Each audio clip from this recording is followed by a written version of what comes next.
Allora, si è appena conclusa l'inaugurazione della casetta dell'acqua qui a Portogruaro, in Viale Cadorna, e abbiamo incontrato un ex candidato sindaco di Portogruaro che però risiede a Fossalta di Portogruaro, Armando Dreon. Che cosa ci puoi dire, Armando, di questa inaugurazione e soprattutto dell'iniziativa qui della casetta dell'acqua?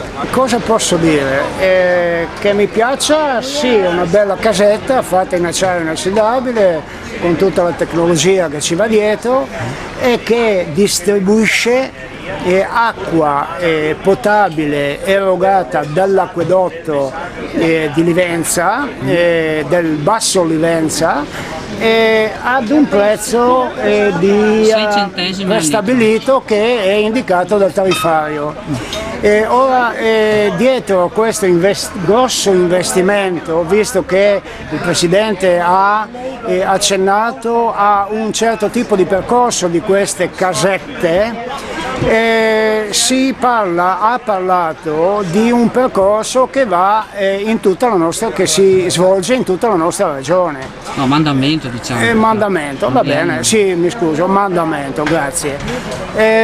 Allora io vedo qui oggi, solo oggi, ho visto un sacco di persone che dovrebbero trovarsi in altri posti. Ho visto 6-7 poliziotti, ho visto 2-3 vigili urbani e io non mi domando perché erano qui questi agenti che avevano problemi non so, avevano paura di essere assaliti, il presidente dell'acquedotto, non so, il vice sindaco, il rappresentante del comune. Io non ho capito bene questa cosa, tanto per incominciare.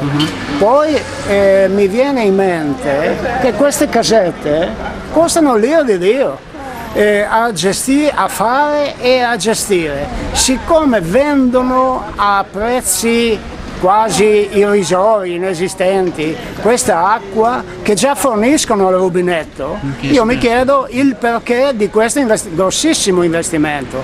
Mi viene in mente che in questa nostra poveretta Italia, questa ridicola repubblica in cui viviamo, mi viene in mente che come queste persone che ci governano possano spendere tutti questi soldi per delle cose che sono inutili, perché quell'acqua lì viene fornita al rubinetto comunque. E quindi io mi faccio delle domande. Perché tutto questo Ramadan? Perché tutta questa... secondo lei dice anche la stessa inaugurazione di oggi non doveva neanche aver luogo, c'è una spesa inutile? Ma per un rubinetto d'acqua mi sembra assolutamente eccessivo, se non altro è servita per fare un po' di pubblicità al Presidente dell'acquedotto e a chi altri, a nessun altro. L'amministrazione comunale che ha appoggiato l'amministrazione comunale che veramente di pubblicità ne ha tantissimo bisogno, pubblicità positiva, considerato l'andamento negativissimo che sta subendo questo disgraziato comune. Ecco, senta, questo io posso dire. Approfitto della sua presenza qui per chiederle, secondo lei, visto che ha accennato all'utilizzo, tra virgolette, improprio delle forze dell'ordine qui a... Non è un utilizzo improprio. Eccessivo? Le forze dell'ordine sono state ordinate qui da qualcuno e gli agenti sono venuti perché hanno ricevuto un ordine.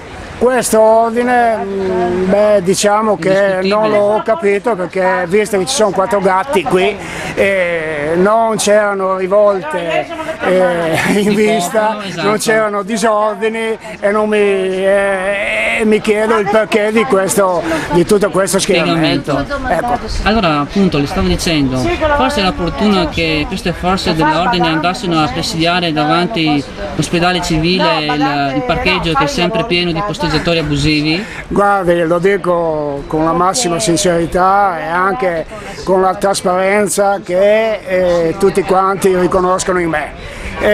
Ho telefonato ai carabinieri, ai vigili urbani, a un po' tutti quanti, denunciando il fatto che davanti ai 2 parcheggi dell'ospedale ci sono sempre un sacco di persone che operano come posteggiatori abusivi, ovviamente perché sono gli unici 2 parcheggi non a pagamento in quasi tutta No, Portogruaro. adesso è esagerato, la fermo perché guardi, c'è il parcheggio di Piazza Castello, c'è il parcheggio di qui al Ho stadio, detto quasi. quasi, ma Ho forse è detto troppo quasi. riduttivo adesso.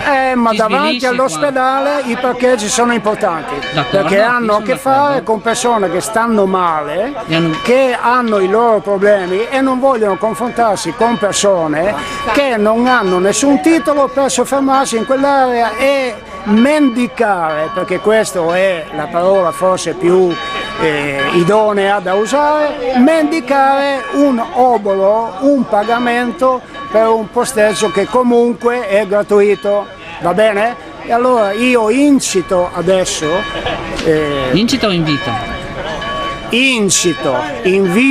incito le forze dell'ordine a notare questo problema, in quanto io stesso ho telefonato ai carabinieri diverse volte, i quali mi dicono di telefonare ai vigili urbani.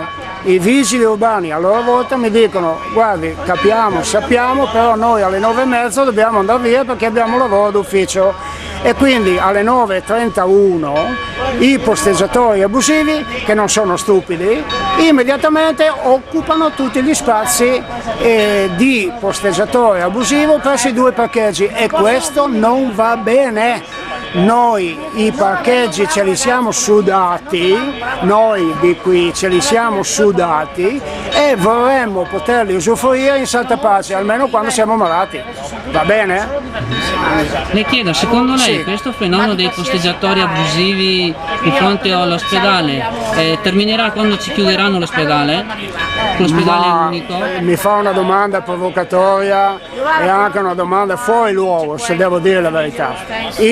L'ospedale che i nostri vecchi hanno sudato non deve neanche essere messo in discussione da certi amministratori che invece di amministrare dovrebbero andare a lavorare nei campi, va bene?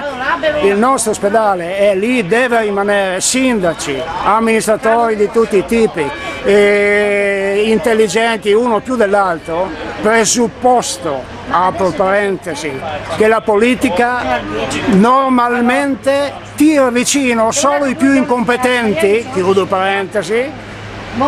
L'ospedale non si tocca, l'ospedale resta lì, l'ospedale serve a noi residenti per essere curati. Paghiamo un caro prezzo e vogliamo avere un usufrutto di questo investimento. Lei, se io non le auguro assolutamente, avesse bisogno di curarsi, preferirebbe andare all'ospedale di Portogruaro o in quelli di Pordenone? Guardi, mi ha fatto una domanda proprio, sembra che sappia qualcosa della mia vita. Sono stato a Portogruaro, ovviamente perché abito a Fossalta, per alcune piccole cose. Me ne sono successe di tutti i colori. Ok? Potrei anche fare i nomi, perché è tutto carta e documenti, va bene?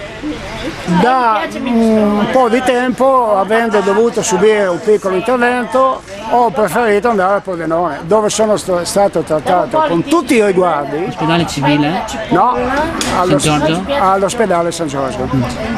Trattato con tutti i riguardi e con tutte le attenzioni dovute a persona in quel momento un po' infelice e un po' bisognosa d'aiuto, e quindi perché pagare l'ospedale di Portogruaro quando si può avere un servizio migliore a Pordenone?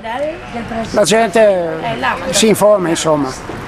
Però adesso, in base a quello che lei mi ha detto, mi verrebbe da pensare che se uno dovesse star male, io non so le complicanze che lei ha avuto, neanche voglio saperlo, sapendo che a Pordenone c'è tra virgolette un'eccellenza, preferisce farsi un quarto d'ora di auto e recarsi a Pordenone anziché andare qui a Portogruaro, dove parebbe di capire non ci sono delle eccellenze e non si sa mai come si viene fuori. Parlo dalle mie esperienze personali. Sì, come? Tutte verificabili con documentazione, quindi ho già detto tutto a chi di dovere. Per quel che riguarda Pordenone invece posso solo ripetere che sono stato trattato con tutti i riguardi. Cioè, ma lei non sta rispondendo alla mia domanda, le ho chiesto, pesa di più farsi 15 minuti di autostrada sapendo Ci stavo arrivando però, se lei mi lascia finire, non devi stringere, perché i tempi sono ok, quelli. stringerò. Allora vale la pena, sarò sintetico, vale la pena lasciar perdere il Portogruaro e farne ricadere tutte le attenzioni sugli amministratori locali che evidentemente non si sono accorti di niente e andare fino a Portogruaro. Tanto l'autostrada, ringraziando Dio, non si paga e in un quarto d'ora uno lì tranquillo e viene curato come si deve. Grazie.